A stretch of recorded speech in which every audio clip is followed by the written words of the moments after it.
Happening now, we'd like to welcome our viewers from across North America and around the world. This is the EdTech Situation Room, episode 176 for May the 6th, 2020. I am Wesley Fryer, coming to you from Oklahoma City, where I'm very excited to have gotten a haircut today. I have not had one in a long time, and while I am certainly not wanting us to rush headlong into the reopening phases just because we apparently have a few more kits in our hospitals to test for COVID. I am very thankful that, hairdressers, salons, barbers, and those folks can reopen. And so my hairstylist had her mask on, I had on mine, and my hair got cut today. I am joined, though, by the man who always looks like he has had not only a great haircut, but a good beard trim, Dr. Jason Neiffer. Jason, how do you do it each week? Not only with the background, but, with the whole package, the whole thing. I am the whole package. That is true. Actually, I'm kind of taking advantage of the fact right now that haircutting services are not available in Missoula, Montana right now. And I have a lot of hair. It's a blessing of the Neiffer genes is that I have a big head of hair, and my dad, who is 75 years old, still has a decent head of hair at 75. So I'm hoping that gene continues to be well with me. But as my wife likes to point out, is that when I let it grow out, there's about a 2-week period where it gets kind of like this 1970s Farrah Fawcett wave going for it. So the feathered back, and I'm in feathered back mode. So I'm really happy for this 2 weeks. And then in a week or two, it's going to start looking like I am an unkept mutt that needs to be sent off to the clippers. But we're not just talking about let me talk about who I am first. I am Jason Neiffer. I am the Assistant Director at Montana Digital Academy, and I'm joining you tonight from Missoula, Montana, where we had a beautiful couple of days, and then the last 48 hours has been pretty chill outside. So we're hoping for some 70-degree weather this weekend. My wife and I have talked about maybe finding a secluded spot to have a little picnic outside the house, which is one of the beautiful things about Montana, is that if you want to socially distance, the way my wife put it earlier this week is that socially distancing has been popular in Montana for a good couple centuries now. So we can find wide open spaces to go and hang out. So, but I don't think we're here to talk about the weather or my hair. I think we have a bigger agenda tonight. What is the EdTech Situation Room, sir? Well, allegedly, we are here to talk about the past week's tech news through an educational lens. And we have a long list of links, which you have, again, done a yeoman's job of filling in for my tardiness tonight. But edtechsr.com/links. And tonight's topics are going to be Apple news, Microsoft, Google, privacy, education in flux, disinformation, media literacy, and COVID-19. You didn't think you were going to escape that one tonight. So where shall we begin tonight, Dr. Neiffer? Well, lots of interesting things going on in kind of the major ecosystems communities. Maybe we should do a little Google, Microsoft, Apple, and then we can jump into some of the more either deeper or bigger picture stuff, depending on your perspective. So let's start off maybe with Microsoft news, a couple quick ones. First, The Verge reports on May 5th that Microsoft is still trying to make Windows 10X happen. And it is now trying to reframe that operating system as more of a Chromebook competitor. Now, to be frank, I have always thought that Windows 10X was a Chrome OS play. So I'm not entirely sure. And after reading the article, I don't think I have any better information here. But Windows 10X is starting to become a priority on more than just they were going to aim it at things like their double screen devices, but now they're redeveloping it again for single screen devices. And the variant was initially supposed to be just part of their kind of play for more funky dual screen, futuristic looking devices.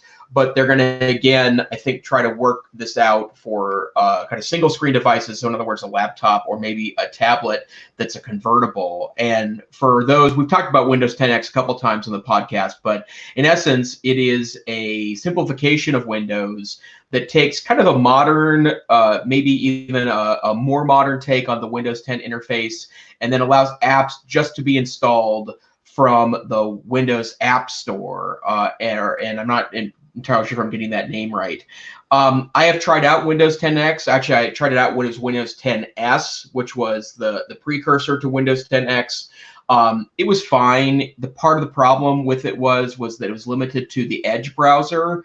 And the Edge browser, before they moved to the new Chromium version a couple months back, was a stable browser. It was a much better effort, in my opinion, than the previous Internet Explorer. I thought it was a stable, compelling platform, but it lacked the plugins that Firefox and Chrome have. And Firefox was never available on the Windows 10s platform. Chrome was never available on the Windows 10s platform. And so being able to only use apps from the Windows App Store meant that I was kind of limited in what I could do. I understand that they're probably going to go for this in part because they want to make things manageable, like like Chrome OS devices are for IT directors. But I've been using a Windows desktop for 6 weeks under quarantine, and it's a gaming machine I bought. It's a 5-year-old gaming machine. It's got some pretty solid guts. It's a high-end i7 chip. It's a 5-year-old computer, but a high-end i7 chip with 32 gigs of RAM and a 500 gigabyte solid-state hard drive. So this thing sings quite along. But at least for power users, it's not quite the simplicity of Chrome OS, in my opinion. And then secondarily, I feel like if you're going to run the Windows operating system, be able to download all the funky little applications that will never make it into the Windows Store. Like, for example, tonight I'm using my XSplit Cam, I think is the name of the software that is putting a video behind me. It's what I've been using on conference calls to delight my friends and colleagues. And I like this, but it doesn't necessarily mean that, and if I lose it, it's not going to be a huge deal. But I like being able to install varieties of softwares on Windows. So I guess I would ask you, Wes, you've worn a lot of hats in regards to purchasing over the years. Is a Windows 10X platform something attractive to you or something worth more investigation? It really isn't at this point. I think we all invest in ecosystems. We do that personally. Our families do. Our schools and organizations do. So if we were invested in the Microsoft ecosystem, these things would be exciting. But we definitely have Minecraft education licenses, and we definitely still have a handful of what is now Microsoft 365. Right? It got changed from Office 365. So we've got, some licenses for that, but hardware wise, very, very few users. And no, it's not exciting. So, right. But hey, it's good that we've got options and alternatives out there. And, there's folks that are deeply invested in that operating system and in that ecosystem. And, more power to Microsoft to continue innovating. But it's not going to pull me away, or I don't think it's going to be dislodging our school from the Apple and Google trajectory that we have, been on for like a decade. Sure. And then one other quick Microsoft article, interesting article from The Verge. Slack's CEO kind of threw a gauntlet down last week and said that, very specifically, Microsoft Teams is not really a competitor to Slack, which is super interesting because when Teams was introduced, I think it was in 2016, there was an article in, I want to say, the New York Times, that they took an article out in a couple of major newspapers saying, "Dear Microsoft, we're excited that you've released a competitor to Slack because we think it's better to have more competitors in the space." And then the CEO a couple weeks back last week calling out Teams, saying it's really not a competitor to Slack from his point of view. And I have to say, I do not use Teams. Actually, I don't use Slack either, for that matter. But I don't use Teams or Slack in context of my main day job. But I am on a Slack for a couple side projects, and I am on a couple of Teams as part of other projects I work on, like my work with NCCE, the Northwest ISTE affiliate. And I think there's a lot of merit to this. I will tell you, I also perceive that Google Hangouts Chat, which is their version of a Slack competitor, I don't think it's a competitor to Slack because the integration of external tools is not nearly as good as it is in Slack or Teams, for that matter. But interesting that Teams has increased its usage dramatically in the last 6 weeks because of COVID, and so the fact that Slack's feathers were ruffled a little bit, so much so to call out Microsoft as a non-competitor, is pretty interesting. So, Wes, what's your experience on these 3 platforms? Any of them stick out to you as the best? You know what? I have really avoided dabbling in those. I played very, very briefly with Slack. But I mean, unless you are part of a work team that is invested in that, I don't know. It's I look at this again as an investment thing in which, we can't know all platforms. We can't be fluent in all things. I think we probably, and the listeners of our show, shout out to Scott Summer and Peggy George, by the way, in our chat room. We tend to probably be early adapters, and we dabble in more things than maybe a typical user. But it's Google Universe, and I don't think that Teams or Slack are really gonna draw me in. We're definitely continuing to rely heavily on Hangout Meets, but it's a different platform. So, okay, great.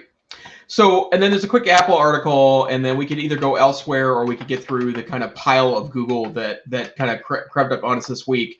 Apple, an interesting article that involves the leadership at Spotify.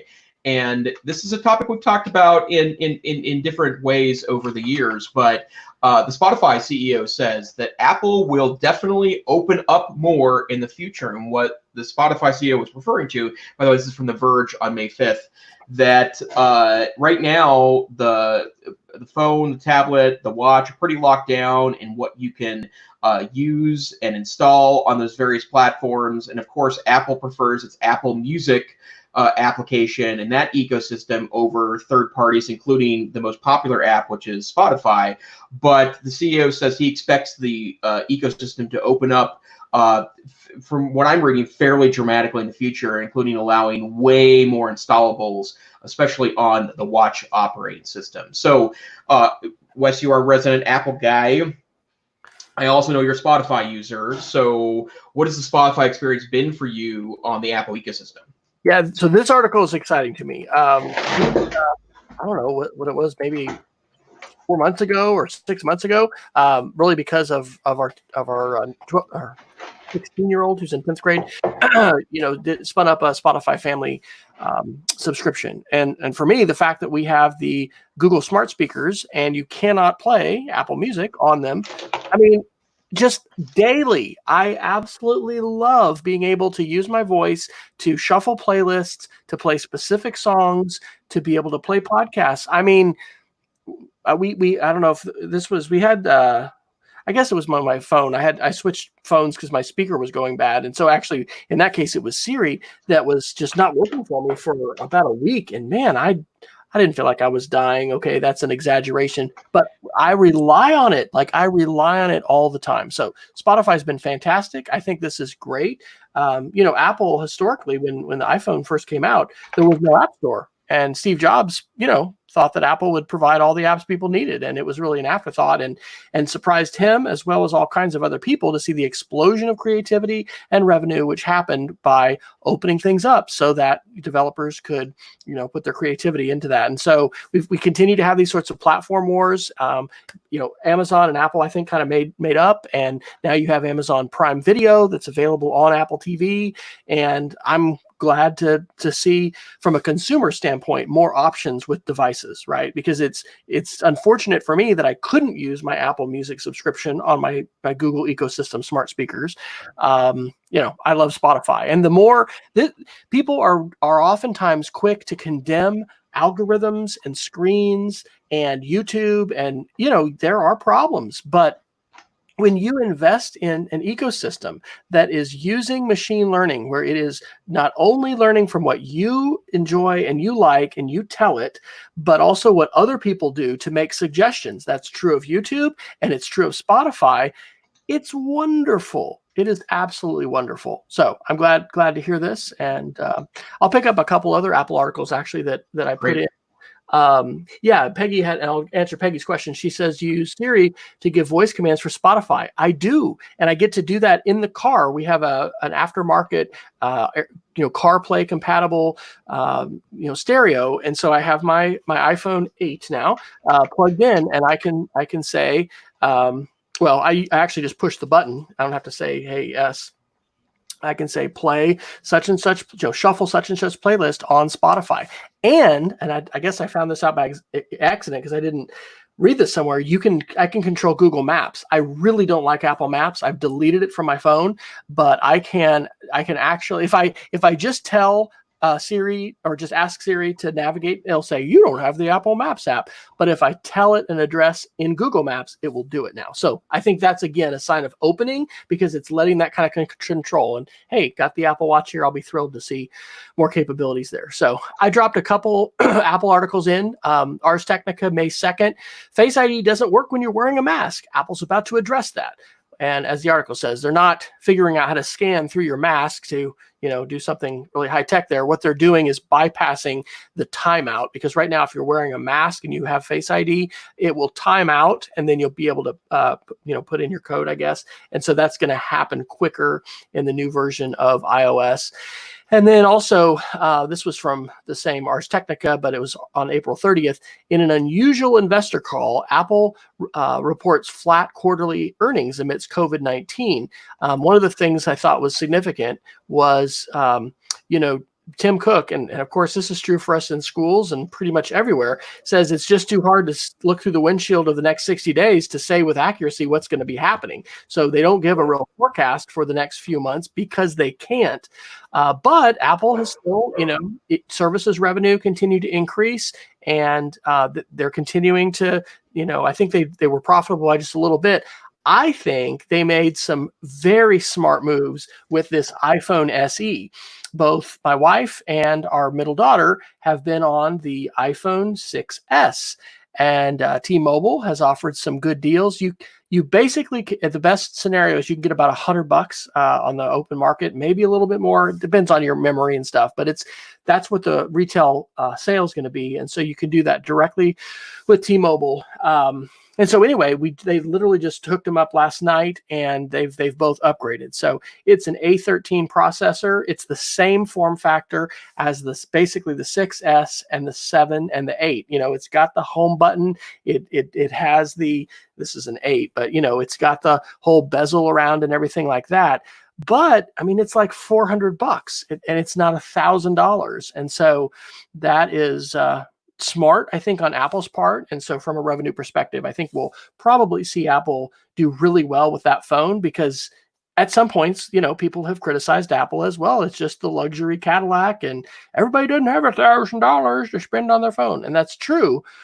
So I think they've, offered that as a new phone with a screaming fast processor, because that A13 is the same processor that's in the iPhone 11 Pro. So I am glad to see that. And for those of you that may have family members still on older phones or whatever, you can get about $100 of credit for a 6S.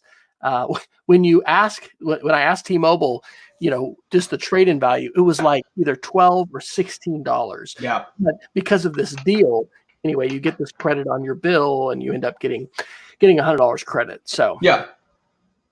All right. How about some Google stuff, sir?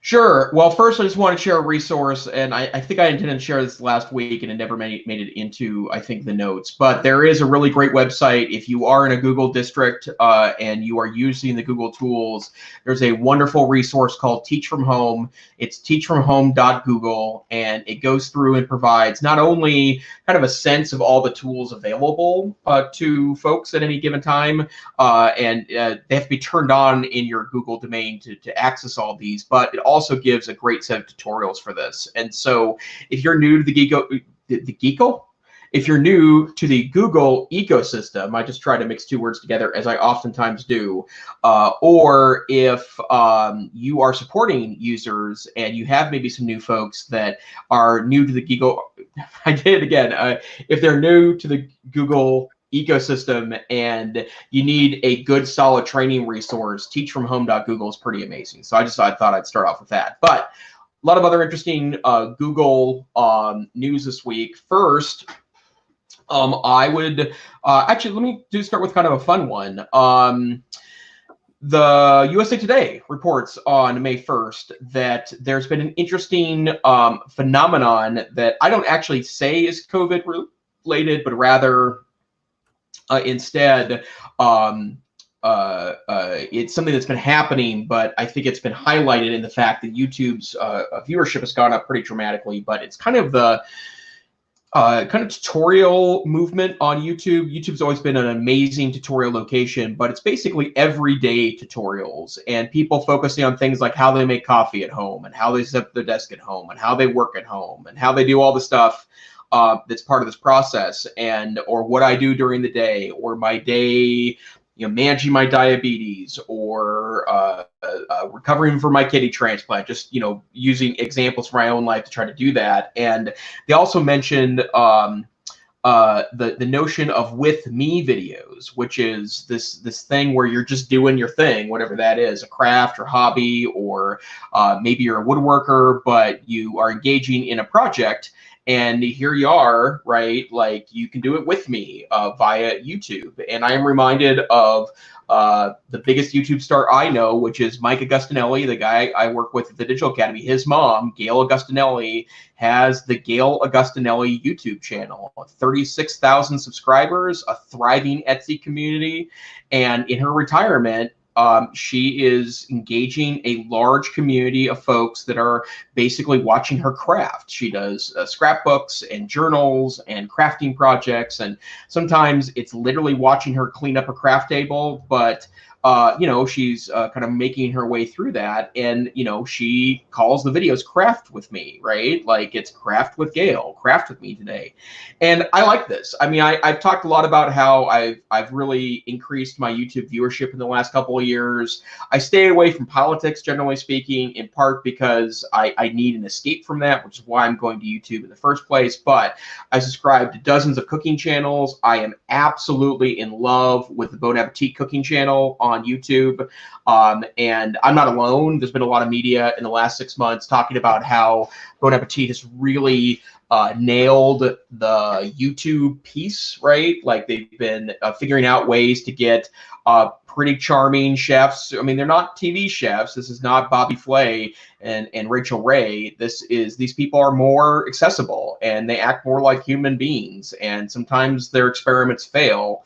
But I love these channels, so I thought it was interesting that was noticed kind of as a YouTube piece. And then I'll give one other piece of kind of YouTube news. Pewdiepie, who we've talked about a couple of different times on the channel, had moved away from Google to another streaming service, and in part because he's had some controversial time on the YouTubes. He has signed with YouTube. Like, YouTube is going to give him an exclusive streaming deal. He's had at one point over 100 million subscribers. And then he went to something called D Live, which is an alternative place. I don't know much about D Live. I've heard of it before, but that's it. But apparently YouTube is going to pay him some cash to stream exclusively on their channel. So I guess, Wes, I know that you certainly watch some YouTube, but have you changed at all since COVID started? Are you watching any more YouTube, any less YouTube? I think it's continuing basically the same. It's again back to the training thing. And when I say training, I'm just talking about liking videos, putting videos in playlists, and then watching them. Because that tells the algorithm, hey, I like paying attention to this. My mind likes this. Show me more. And that's the same thing like with Spotify or Apple Music or things like that. So no, I think it's probably continuing. But I do think that as we consider essential digital literacy skills for teachers, I don't know how many of us have made that the YouTube skill set to be like, hey, we all need to be doing this. We need to be able to curate videos and playlists. We need to be able to, safely share links with students. We need, being attentive to recommended videos and all. And so, yeah, it's pretty much the same. But I will segue, and we can come back to a couple other Google articles. But I've put under the subtitle "Disinformation Media Literacy." an article and then a topic that I actually can't find articles for because like shong or whatever your sound is, like breaking news. This is happening quick. So I have some very conservative friends in my Facebook community.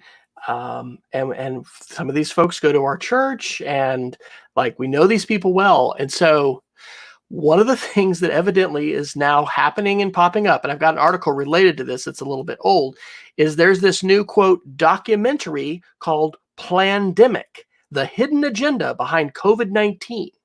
And so somebody who I follow on Facebook just this evening, had shared this link on YouTube this morning, but it had been taken down. But he found it again, and he posted it saying scary. And then he posted it again saying, gosh, this has been taken down, but I found it again, guys. Here it is if you want to watch it. Scary. Oh, my gosh. So the article that I posted that's related to this is from BBC News, and it's from it's from April 7th. And it's called Coronavirus YouTube Tightens Rules After David Icke 5G Interview. I don't know if I'm saying his name right. And if you haven't heard about this, so there has been a lot of hoopla over people saying that COVID was being caused by 5G. And so 5G infrastructure has actually, and even stuff that's not 5G, it's just cellular infrastructure has been attacked by people who are like, I'm going to stop COVID. And this kind of disinformation, YouTube has been taking down.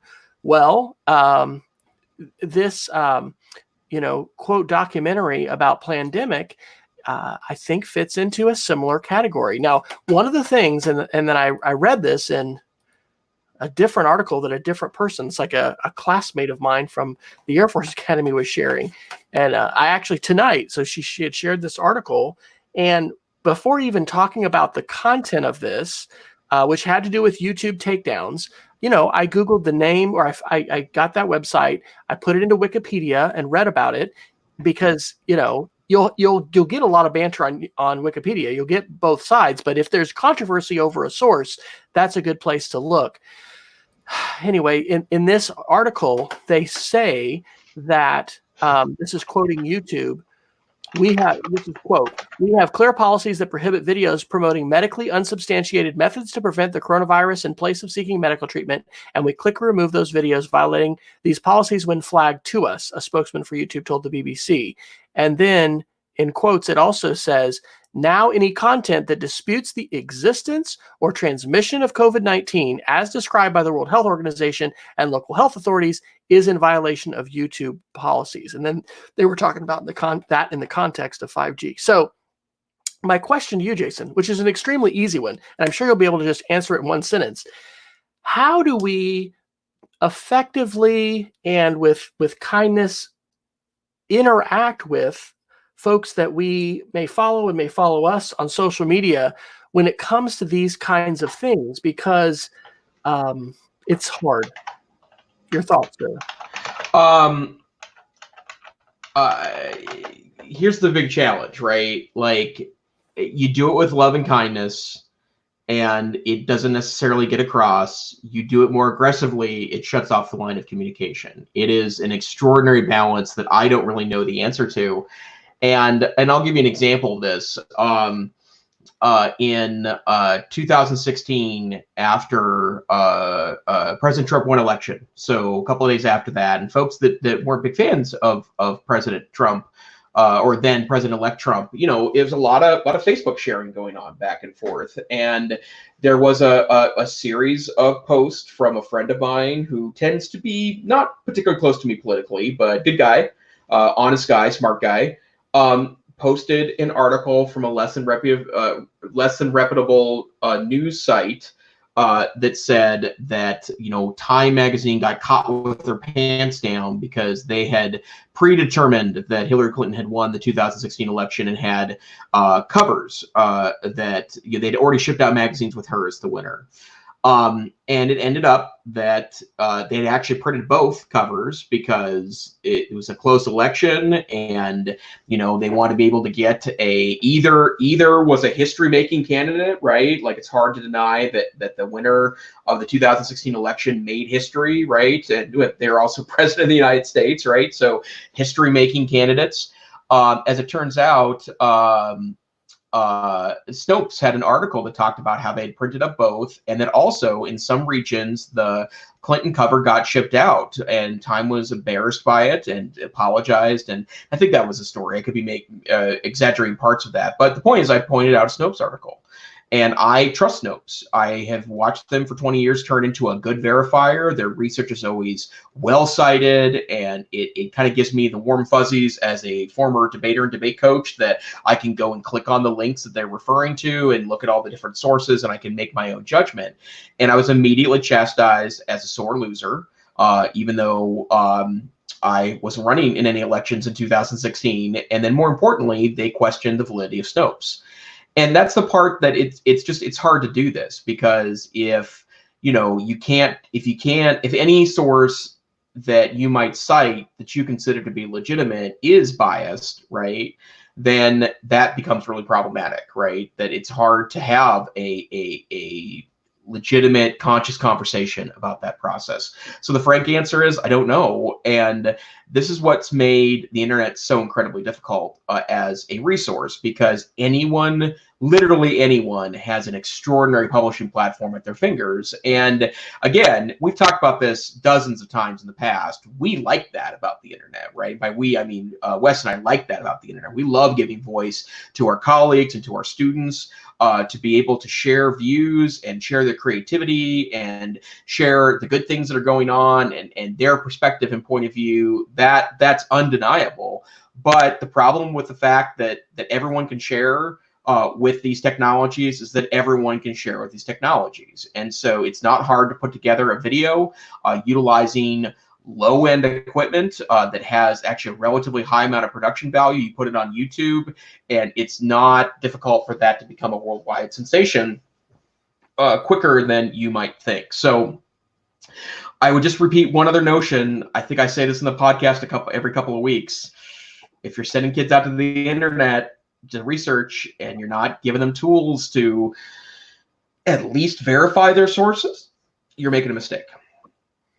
Absolutely. All right. Let's see. You want to do the last Google, do we? Is that the HP Chromebook? Sure, yeah, a couple other quick ones. First, I did note that Chrome Unboxed had found some updated functionality in Chrome OS. So there's a resizable, movable screenshot. Right now, you can take a screenshot. If you have a regular keyboard, I think it's Control F5. If you're on a Chromebook keyboard, then it's Control and the window kind of expose button on the taskbar, and that takes a screenshot. Apparently, they're working on a way to make them resizable, so it's not the whole screen, and then you can move them around. And I think eventually they're going to make it to where that you can kind of annotate them too. That's great, and I'm glad they're doing that. But I also want to point out that you should be using one of the great screenshot capture and annotate tools. The one I like is Awesome Screenshot. That's actually new for me. Awesome Screenshot used to be my favorite a long time ago, but I felt like the interface was clunky. It is not anymore. It is amazing and really professional and crisp looking. But don't do that. Don't just stick with the Chrome OS version. Get the plugin. And then Chrome Unbox also reported yesterday that HP has launched 3 new 10th generation Intel Chromebooks for enterprise. And the reason why I like that is because enterprise Chromebooks mean better chips, more RAM, and likely to be a little hardier than consumer versions, and then sometimes not always education versions. And I'll repeat my usual advice that if you want to go into Chrome land, and my favorite laptop is still a Chromebook. I love Chromebooks. As a power user, I love Chromebooks. Do yourself a favor, spend a little bit of extra money, get an i3 or i5 chip, get 8 gigs of RAM, get a 1080p screen, get a big battery, or the kind of pro functionality. You will be a much happier customer.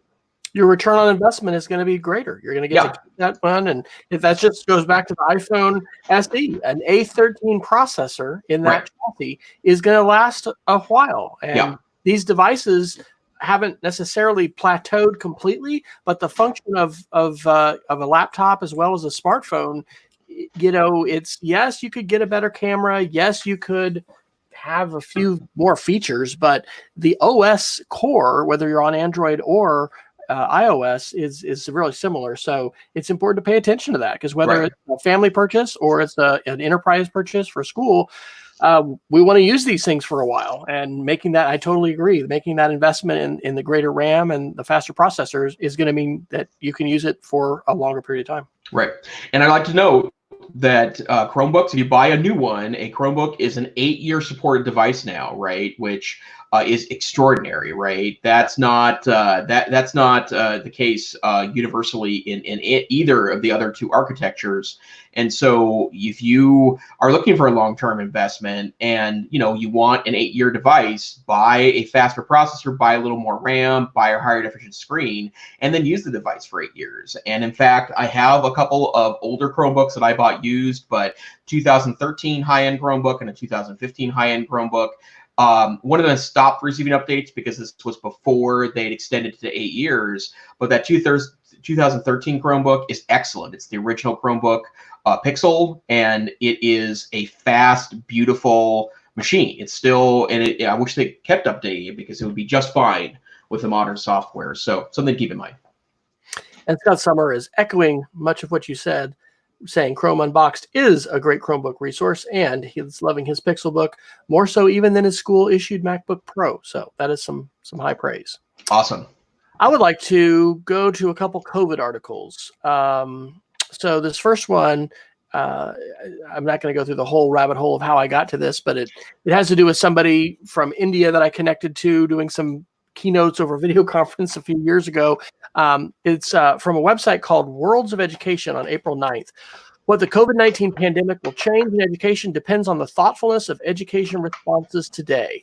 And so this is coming to us from Harvard University and this initiative. And this is the professor is the Ford Foundation Professor in the Practice of International Education and the Director of the Global Education Innovation Initiative at Harvard University. And anyway, there's a big collaboration. They have a link to one of the things. I don't actually think I put that in my Geeks of the Week. I had too many things.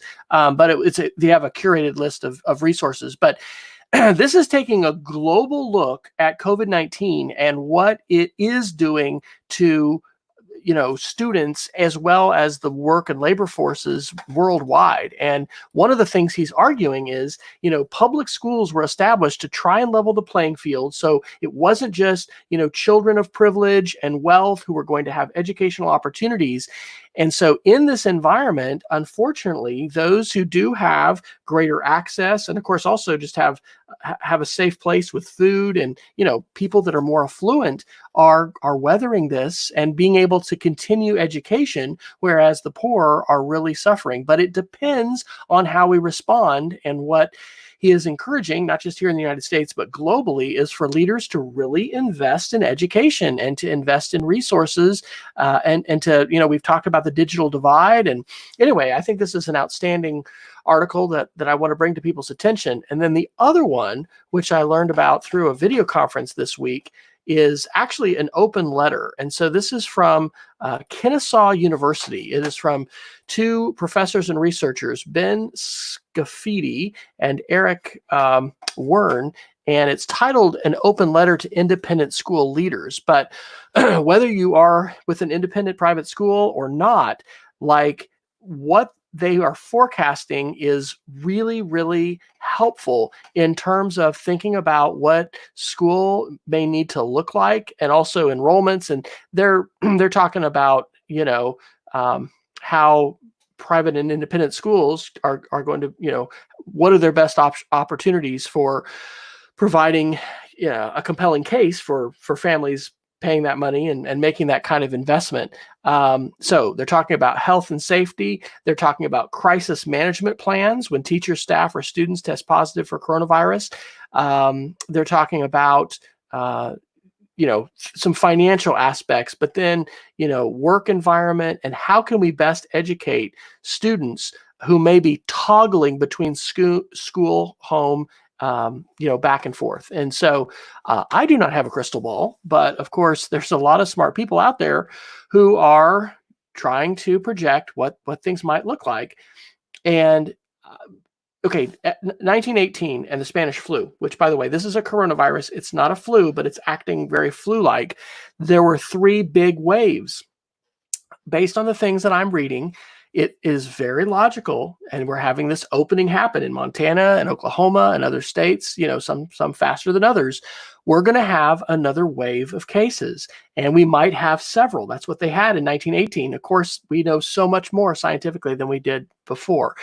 This is a really good letter that a lot of people have been reading as they're trying to make plans for what the fall might look like. And so I just wanted to commend that to folks. And, if you've got other resources that are like that, this is what everybody's trying to figure out. I do think it's, important to recognize, especially for colleges and universities. So our son graduates on Friday, yay, from college. Our daughter just finished her freshman year today. She did her last final. So Sarah's a sophomore, yay, Sarah. Universities and colleges have a huge financial interest to find ways to, stay open and have face-to-face classes and to try to navigate this.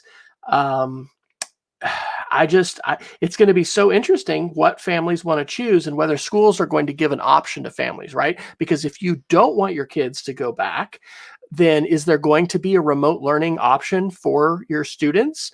And if you, as, let's say, a teacher, are immune compromised, or you're older, are you going to be able to teach remotely?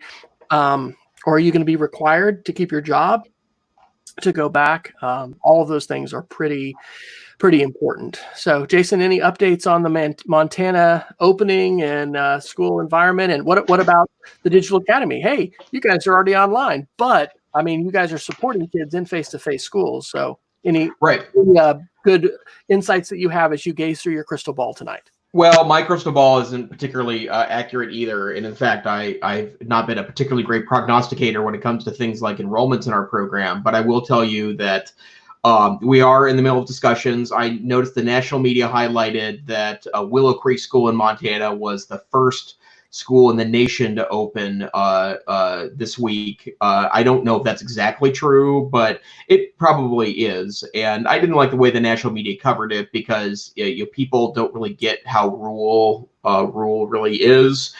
We have sometimes a kind of an internal joke or bemusement in Montana that people think that towns like Missoula are rural, and we are a smaller town. It's just 100,000 people in kind of larger area of Missoula, but we have much more remote cities than that. And in fact, nearly 2/3 of the schools that we serve at Montana Digital Academy are well less than 150 students, 912, and many of them are under 50 students, 912, and they're in tiny towns in remote places. And I think that that's going to be an interesting question for this fall. And I just to read you a little bit about the letter from the professors at Kennesaw State. They are quoting Dr. Fauci, the director of the immunization efforts at the United States, and representative of the task force, President Trump's task force on coronavirus. And he's been clear that he thinks we could probably open up this fall, but like everyone always tempers that recommendation with the notion that we're not through this yet, right? And even in Montana, as we debated opening, and we are kind of sort of through phase 1 of reopening, and some cities have chosen to actually utilize their local authority. Missoula County has not opened up nearly as aggressively as some smaller areas across the state of Montana. But what is interesting about that is that a lot of people are talking about, and they're right about this, people that just have disagreed with the opening has said, disagreed with closing down in the first place have said, the point of closing down wasn't to get rid of the coronavirus threat. The point of closing down was to flatten the curve, right? That we would always have probably some pretty nasty stuff go through the community as part of this, virus, but we just want to make sure that our healthcare system is prepared for that. And that was a really good argument, right? It was never been about getting rid of COVID. It's been about flattening the curve so that we didn't overwhelm our medical system, so we could deal with COVID appropriately at the medical level. So I don't have any good answers here either. I know that that it's tough. And in fact, I've had a couple of conversations in the last couple of days. I'm not going to be in a position to have to go back to a physical workplace, in part because literally there's been no change in my workday since I moved home, right? I am the assistant director of a state virtual school. Many of our part-time and one of our full-time employees, or actually two of our full-time employees, are already working out of their houses. And although I like going to the office, in part because I work on a beautiful campus in a beautiful city, and I like being around my colleagues, I like seeing my boss, and I like seeing the men and women I work with on a daily basis. I like being in their presence. I like working with them. We're doing just fine here. So I won't be asked to risk my health, even though I'm an immunocompromised individual. But I can't wrap my brain around how hard these discussions are going to be. And to be honest, people who are immunocompromised are protected in the American with Disabilities Act, right? And I don't know what that looks like in a COVID world, right? I mean, do you put a teacher behind plexiglass, or I don't know, right? I couldn't teach that way. I was always walking up and down the aisles and putting microphones in kids' face, Donahue style, because I like to have conversations in my class with kids. But I don't know. And maybe I'm glad we're having these discussions. I'm glad people are starting to do the, let's think about school differently discussions. I think now is about the time to do that. It was too much 6 weeks ago. Now's the time. But unfortunately, it's going to be a lot of talk until we know more about this virus. Well, I would encourage everybody to continue to check sources. Wanda Terrell, who Peggy and Scott may follow, also had shared something from Ontario that I was kind of chasing down a little bit in Facebook. Like, where did this screenshot come from? Because they were talking about, kids being rigid, first graders not being able to move in their desks all day. And maybe that is what people are doing. It sounds crazy. Whenever we hear something that triggers an emotional response in us, one of the things we need to do first is read laterally, look for the source, go to the original, and then see who else is saying that. But that was the most outlandish thing I've heard so far about how somebody is going to be opening and going back. We could not be chronologically, according to our state and federal guidelines, in stage 3 for opening until mid-June. So the first decision we'll face as a school is going to be whether or not to have face-to-face summer camps, and then also, of course, athletics and all those kinds of things. But yeah, it's going to be pretty interesting to see how all of these things fall out. So would you be willing, Dr. Neiffer, to tackle your education in flux articles? Because both Sure. They look pretty interesting.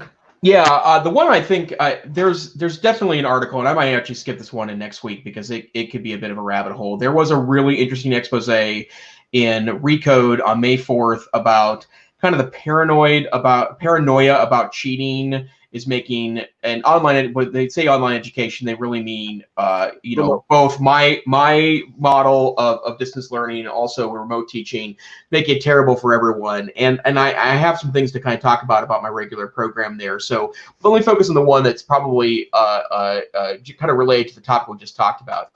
New York Times had a fascinating article about the headline is "Parking Lots Have Become a Digital Lifeline," and they talk to people who do not have home internet access for a variety of reasons: financial, ability to get access. I mean, there's dozens of things, and having help run the state virtual school of Montana, I know about a lot of interesting reasons why people don't have internet at home.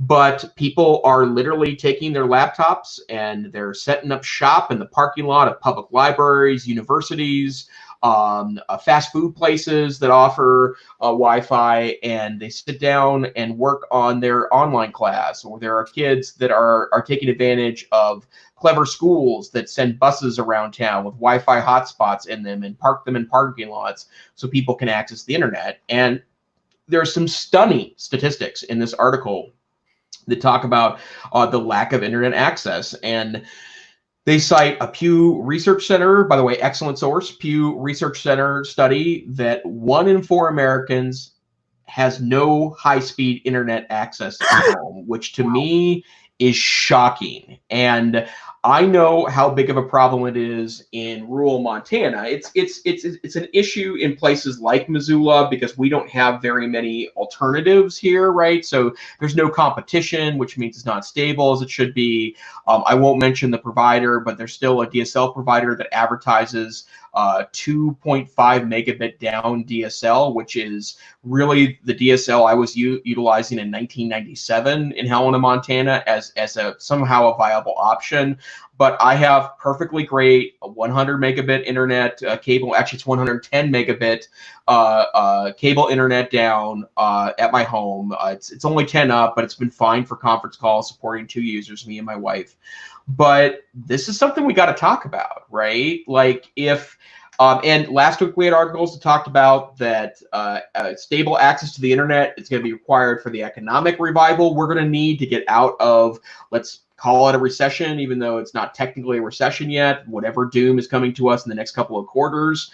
But how is it that in 2020, 1 in 4 Americans don't have broadband access in their homes, right? And it's a utility now, right? Like it's a connection to the outside. It's the ability to access education. It's the ability to access content and government forms. And the census was on the internet this year. And I can't believe that here we are and we're still trying to fumble around the internet access issue. And I know, Wes, you have a variety of options as well. So this is not something for you in more urban Oklahoma. But my guess is there are plenty of places in Oklahoma that don't have a ton of choices or no choices at all. Yeah, we've talked about this before. We're very similar in that we're an extremely rural state. I mean, outside of Oklahoma City and Tulsa, which are very large, relatively speaking, urban areas, 1.2 million for Oklahoma City. I think Tulsa is a little smaller, but we've got over 500 school districts, most of which have less than 200 students, all of which have a superintendent, and there's always these fights about consolidation, yada yada. But yeah, huge disparities. 2 Saturdays ago, I had a wonderful Saturday conversation with several different educators, one from McAllister, and they, have large numbers of their kids at their high school, 2,000 kids that just don't have high-speed internet connectivity. So one of the things that I'm reminded of as a quick story, back in probably 2003, I wrote a couple grants for local schools, Floydada, Texas, Post Texas, to participate in what was called the Texas Immersion Pilot Project, which was a state-funded initiative to go one-to-one in middle schools and have actual control group studies. So all these schools applied, and then some got laptops and some didn't, but everyone was in the study.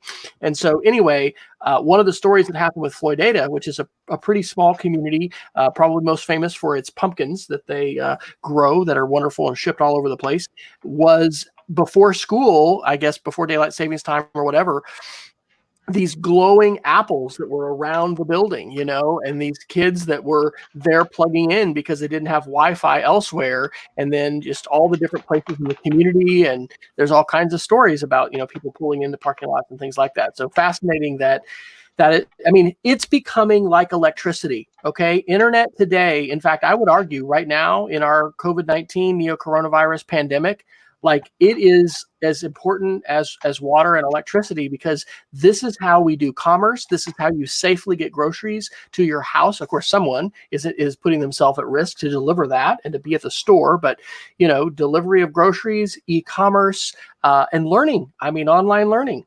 Someone said, actually, I think it was Ashley Reed from the Oak Ridge School on Tuesday, we really haven't been doing remote learning. We've been doing emergency remote learning, and we need to continue to make that more remote learning, and then eventually think about online and distance learning and some of those best practices if we're going to continue to support students at home. But all of that to say, it's absolutely critical. And back to that article I shared from the Harvard professor, we need to invest. And I think, and this is, I'm going to just speak to myself here.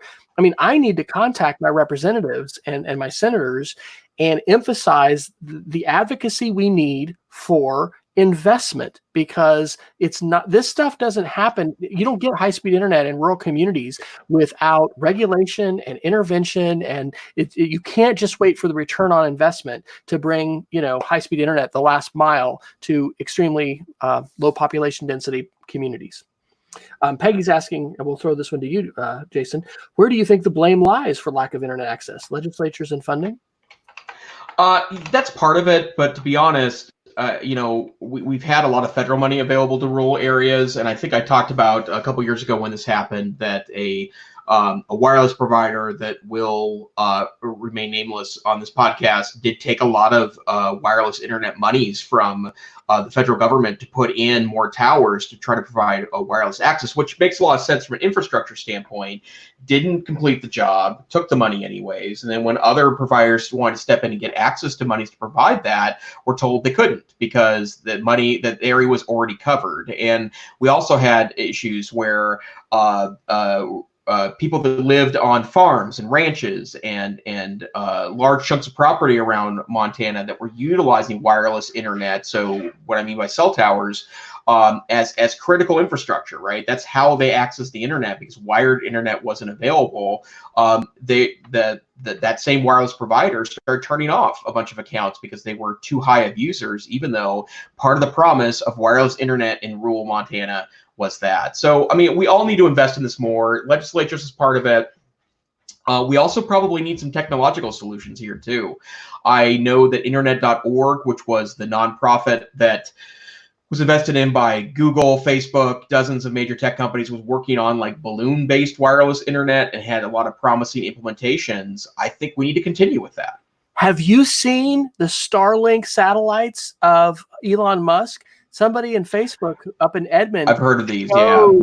Like at evening dusk, going across the sky, man. Yep. It's wild.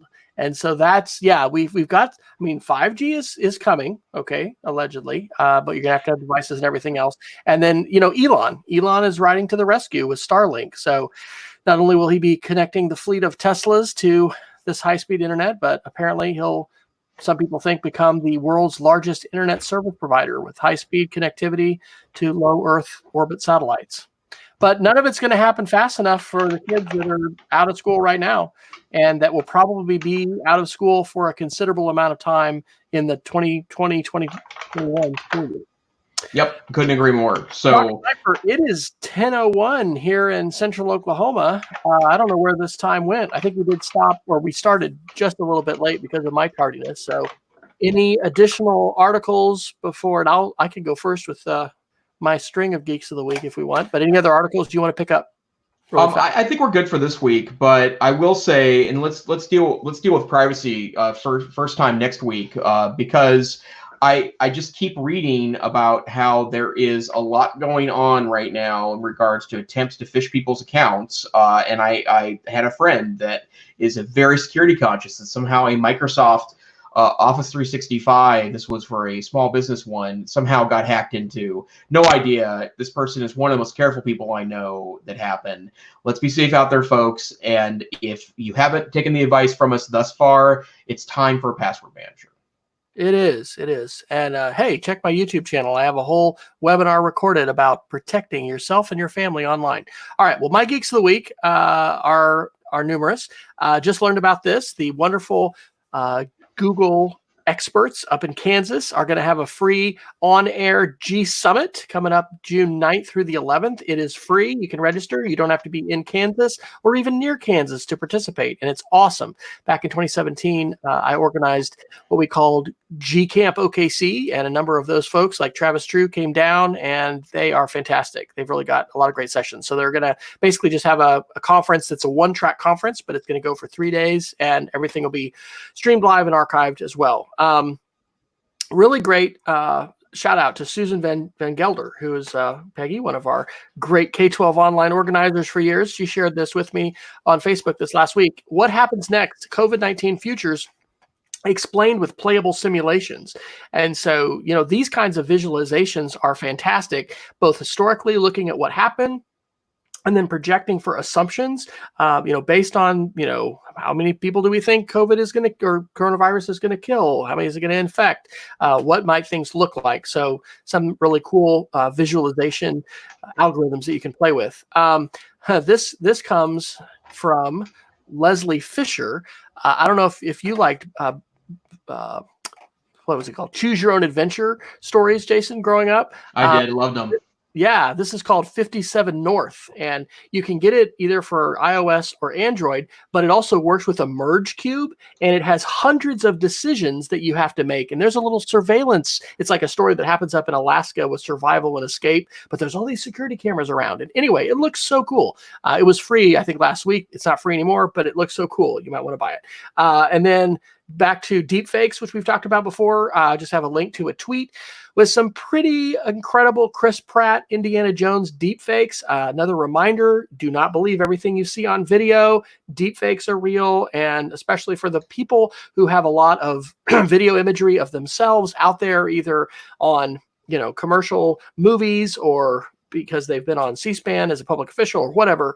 It's incredible, the deepfake videos where they take the head of Chris Pratt and put it on Harrison Ford in all these Indiana Jones sequences. And so last one, learned about this today. So excited.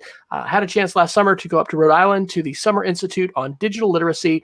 And no surprise, it is going completely virtual this summer. So $400. It is July 14th through the 19th. Absolutely fantastic. I'm definitely sensing that media literacy and digital literacy are places that I've just got to be centering myself for my professional career. And I found a wonderful tribe there. They're having monthly media clubs. I got to tune into one of those this week. It is just fantastic. So if you are at all interested in media and digital literacy, this is the summer for you. Check it out. And you can reserve your spot. Registration opens June the 1st. Shout out to Dr. Renee Hobbs and the team there that leads that up.